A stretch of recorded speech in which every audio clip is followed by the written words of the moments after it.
Assalomu alaykum. Agar hayotingizda tartib, izchillik va tinimsiz mehnat birinchi o'rinda bo'lsa, ishonamizki, bugungi roligimiz sizga manzur bo'ladi. Muammolaringizni pullar hal qilmayaptimi? Unda ziqnalik qilmasdan kattaroq pul sarflab ko'ring. O'zidan hal bo'lib ketadi. Albatta, soqqa bilan yechim topib bo'lmaydigan masalalar ham bisyor. Masalan, futbolda arab shayxlari sarflayotgan milliardlab dollarlar na Manchester Cityga, na Paris Saint-Germainga uzoq kutilgan Yevropa Chempionlar Ligasi g'olibligini taqdim qilmayapti. Shunaqa do'stlar, bir kam dunyo deganlari shudir ehtimol.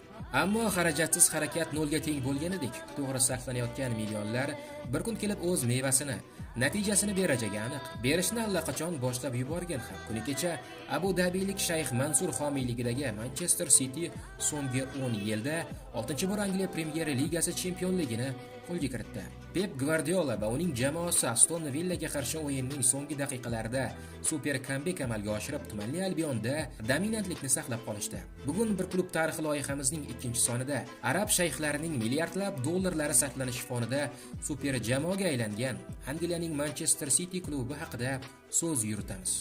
Video davomida 15 yoshli maktab o'quvchisi qay tarzda jamoaga asos solgani, ichkilikbozlik va bezorilarning klubga aloqasi, transferlar uchun qancha sarflangani, klub qanday qilib super jamoaga aylangani, Qarshining Nasaf ham Manchester City yurgan yo'ldan borishi mumkinligi haqidagi ma'lumotlarni bilib olishingiz mumkin. Manchester Cityga 15 yoshli maktab o'quvchisi asos solgan desak ishonasizmi? Ishonavering. 1860-yillarda Angliyaning shimolida joylashgan Harrogate shaharchasi mamlakatning eng nochor, ishsizlar va bezorilar soni ko'p bo'lgan hudud sifatida tanilgan va u yerga hech kim borishni istamasdi. Shaharda ichkilikbozlik, o'g'irlik va bezorlik avj olgandi. 1865-yilda Artur Connell ismli ruhoniy Harrogate'dagi cherkovga rahbarlik qilish uchun yuboriladi. Ruhoniyning 10 yoshli Anna ismli qizalog'i ham otasi bilan birga shaharchaga ko'chib keladi. Anna otasiga cherkov ishlarida qarashar, odamlarga yumushlarida yordam berardi. Bezorlik va ichkilikbozlik avj olgan shahar odamlarini yaxshi tomonga o'zgartirishni istagan 15 yoshli Anna 1875-yilda mahalliy kriket jamoasini tuzadi. 1880-yilda esa kriket klubi futbol klubiga o'zgartirildi va jamoaga St. Mark's nomi berildi. Annaning otasi Artur Connell klubning birinchi prezidenti bo'ldi. Ilk rasmiy o'yin 1880-yilning 13-noyabrida Maxfield cherkovi klubi bilan bo'ldi va unda Connell jamoasi 1-2 hisobida mag'lubiyatga uchradi. 1887-yildan boshlab klub o'z o'yinlarini Hyde Road o'yingohida o'tkazadigan bo'ldi. Jamoa nomi esa Ardo 2 ga o'zgardi. Nihoyat 1894-yilda jamoa murabbiy Joshua Parby taklifiga ko'ra Manchester City deya ataladigan bo'ldi. Shundan buyon klub nomi boshqa o'zgartirilmadi. Klub Manchester City nomini olgach, jamoa muxlislari soni keskin ko'payib ketdi. Klub endi Manchester shahri sharafini himoya qilar va tabiiyki shahar aholisi jamoani qo'llab-quvvatlardi. 1895-yillarda City ishtirokidagi o'yinlarni o'rtacha 20 ming atrofida muxlis kuzatib borgan, o'shanda shaharliklar 30 mingga yaqin sodiq muxlislar jamoasiga ega edi. 1904-yilda klub o'z tarixidagi ilk sovrinni Angliya kubogini qo'lga kiritdi. 1920-yilning noyabr oyida qirol Georg Manchester City Liverpool uchrashuvini tomosha qilish uchun Hyde Road stadioniga tashrif buyuradi. O'yindan keyin tribunada qoldirilgan sigaret qoldig'idan o't chiqib stadion yonib ketdi. Oqibatda shaharliklar stadionsiz qolishadi. Rahbariyat shaharning yana bir jamoasi Manchester Uniteddan Old Traffordni ijaraga so'raydi. Ammo qizillar so'ragan summa nihoyatda katta bo'lib, City uchun qimmatlik qiladi. 1923-yilning apreliga qadar eski, yonib ketgan stadionda o'ynashga majbur bo'lgan City va nihoyat Manchester janubidagi Moss Side rayonida o'ziga yangi Main Road nomli stadion topdi. Eski stadion esa bo'laklarga bo'lib sotib yuborildi. 1936-37-yilgi mavsumda shaharliklar jamoasi Angliya chempionatida zafar quchishadi. Keyingi mavsum esa kutilmaganda quyi divizionga tushib ketishadi. Klubni Angliya tarixidagi eng nostabil jamoalardan biri deyishimiz mumkin. O'tgan asrda Manchester City onda-sonda bir porlaydigan va shu bilan 30 yillab yo'q bo'lib ketadigan jamoa edi. 20-asrda klub tashkil etilgan ilk 100 yillikda shaharliklar 4 bor Angliya kubogini va 2 marotaba mamlakat chempionligini qo'lga kiritgan. Ko'rsatkichlar juda past bo'lganligidan biz bilgan Manchester City o'tgan asr Angliyaning eng kamtar jamoalaridan biri ekanligini ko'rishingiz mumkin. 2002-yilda Manchester City Angliya Premyer Ligasiga yana qaytdi. Klub yangi mavsum boshida bir qator yaxshi transferlarni amalga oshirdi. Aston Villadan Peter Schmeichel, Robbie Fowler, PSJdan Nikolay Anelka kabi taniqli futbolchilar shaharliklar tarkibiga jalb qilindi. 2003-yilda klub uy stadionini Main Roaddan City of Manchesterga ko'chirdi. 2007-yilning yozida klubga ilk xorijiy investor jalb qilindi. Tailand sobiq bosh vaziri Yuk Sports Investments kompaniyasi prezidenti Thaksin Shinawatra Manchester Cityga $162 million sarmoya kiritdi. Tailandlik milliarder jamoani bosqichma-bosqich rivojlantirishga va'da berdi. Maqsadimiz dastlabki mavsumda 10likka kirish, keyingi mavsum esa kuchli 6likka va 3-mavsumda Chempionlar Ligasi yo'llanmasini qo'lga kiritish deya aytib o'tgandi Shinawatra. Yangi rahbariyat ishni jamoani butunlay yangilashdan boshladi. Murabbiylikka taniqli mutaxassis Sven-Göran Eriksson jalb qilindi. Futbolchilardan Vedran Chorluka, Javier Garrido, Gelson Fernandes, Martina Petrova, Elana kabi taniqli futbolchilar transfer qilindi. Qilingan o'zgarishlar ijobiy natija berdi. Jamoa Premier Ligada 9-o'rinni egalladi. Kutilmaganda tailandlik milliarder Thaksin Shinawatra klubdagi aksiyalarni sotishga qaror qildi. Birlashgan Arab Amirliklarining Abu Dhabi United Group kompaniyasi dastlab klubning 90% aksiyalarini, keyinroq qolgan 10%ni sotib oldi. Dubay shayxlari uchun jamoa xaridi 200 million funtga tushdi.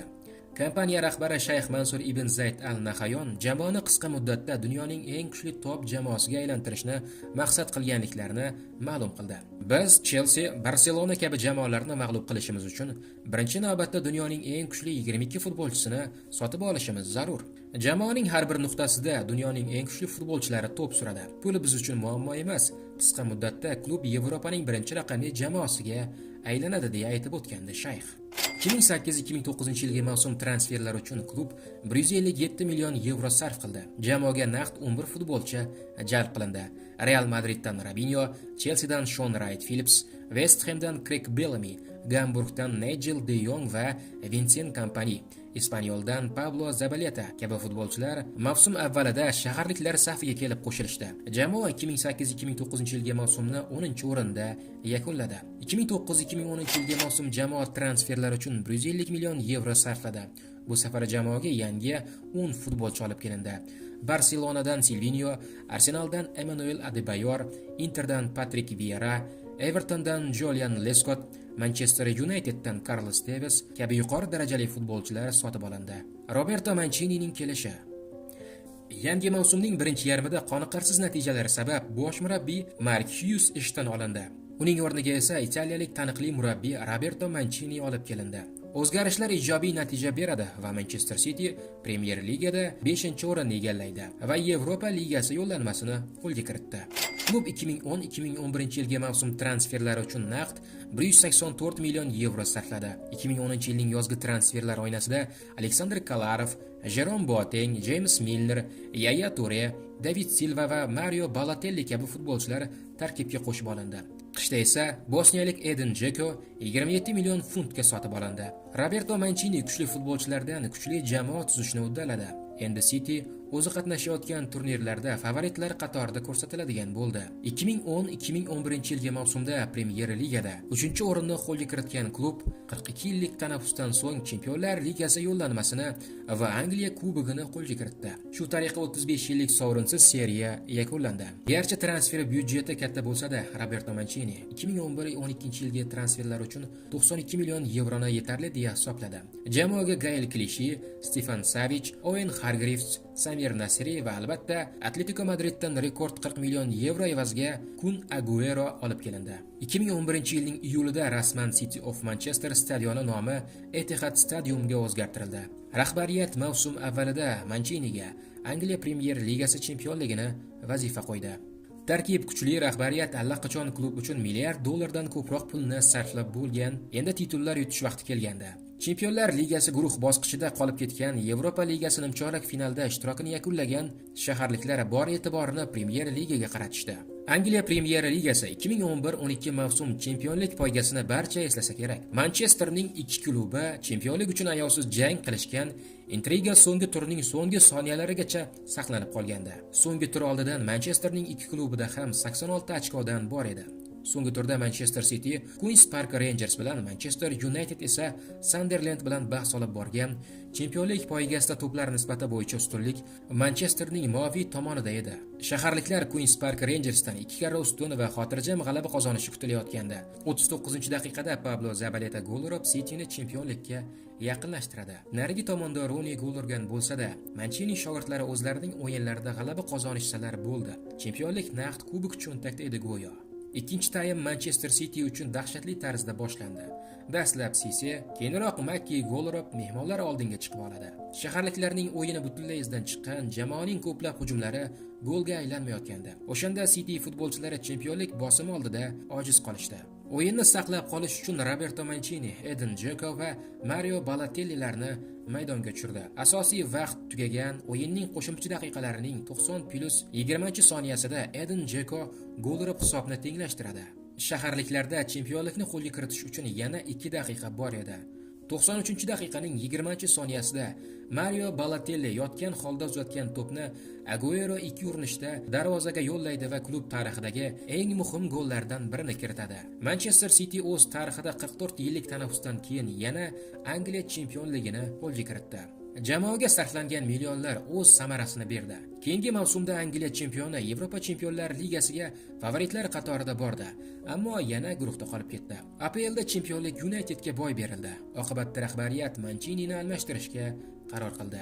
2013-2014-yilgi mavsum avvalida Malaga bosh murabbiyi Manuel Pellegrini jamoaga olib kelindi. Chililik murabbiy jamoadan ko'plab futbolchilarni ketkazdi va tozalash ishlarini olib bordi. Transferlar oynasida Jesus Navas, Alvaro Negredo, Fernandinho, Stefan Jovetic'lar transfer qilindi. Pellegrinining tashrifi omadli chiqdi. City APLda yana chempionlikni qo'lga kiritdi. Yevropa Chempionlar Ligasida va nihoyat guruhdan chiqishni uddaladi. 2015-yilning yozgi transferlar oynasida jamoaning bo'lajak yetakchisi Kevin De Bruyne, Raheem Sterling, Fabian Delph, Nicolas Otamendi, Patrick Roberts va Alex Garcialar sotib olindi. Pep Guardiolaning kelishi. Manchester City 2016-yilning 1-iyulida ispaniyalik Pep Guardiola bilan 3 yillik shartnoma imzolaydi. Murabbiyning yillik maoshi 20 million yevro etib belgilandi. Klubga yozgi transferlar oynasida Claudio Bravo, Ilkay Gundogan, Alexander Zinchenko, Nolito, Leroy Sané, John Stones, qishda esa Palmeirasdan Gabriel Jesus olib kelindi. Pep uchun mavsum omadli boshlandi. Jamoa ketma-ket 6 marotaba g'alaba qozondi. Yevropa Chempionlar Ligasida Brusaks finaliga qadar yetib borildi. Ammo mavsumning ikkinchi qismi omadsiz kechdi va klub chempionat yakunida 3-o'rinni egalladi. Pep Guardiola asta-sekinlik bilan Manchester Cityda o'z o'yinini qura oldi. Klub Angliyada dominantlikni qo'lga oldi. Doimiy to'p nazoratiga ixtisoslashgan va yuqori pressingga tayangan o'yin uslubi shaharliklarning qon-qoniga singib ketdi. Jamoa raqib qo'rg'oniga mayda paslar orqali kirib borar va gollar urardi. Pep tashkil qilgan jamoa Angliya Premyer Ligasida 2017-18 va 2018-19-yilgi mavsumlarda ketma-ket 2 bor chempion bo'ldi. 2019-2020-yilgi mavsum chempionlik poygasida klub boshlig'i Liverpoolga mag'lub bo'lgan shaharliklar keyingi 2020-2021 va 2021-2022-yilgi mavsumlarda ketma-ket 2 bor Angliya Premyer Ligasi chempionligini qo'lga kiritdi. Manchester City tumanli Albionni allaqachon zabt etib bo'ldi. Endigi asosiy maqsad ushalmayotgan orzu Yevropa Chempionlar Ligasi g'olibligi. Manchester City Chempionlar Ligasi 2021-yilgi mavsumida chempionlikka juda yaqin kelishgandi, biroq finalda Chelseaga imkoniyat boy berildi. Pep Manchesterda super jamoani shakllantirdi. Davraviy tizimlarda shaharliklarga teng keladigan jamoa yo'q, ammo yakkalik o'yinlarda klubga nimadir yetmay qolyapti. Hozirda Pep boshliq murabbiylar shtabi buning ustida ishlayotgan bo'lishsalar ajab emas.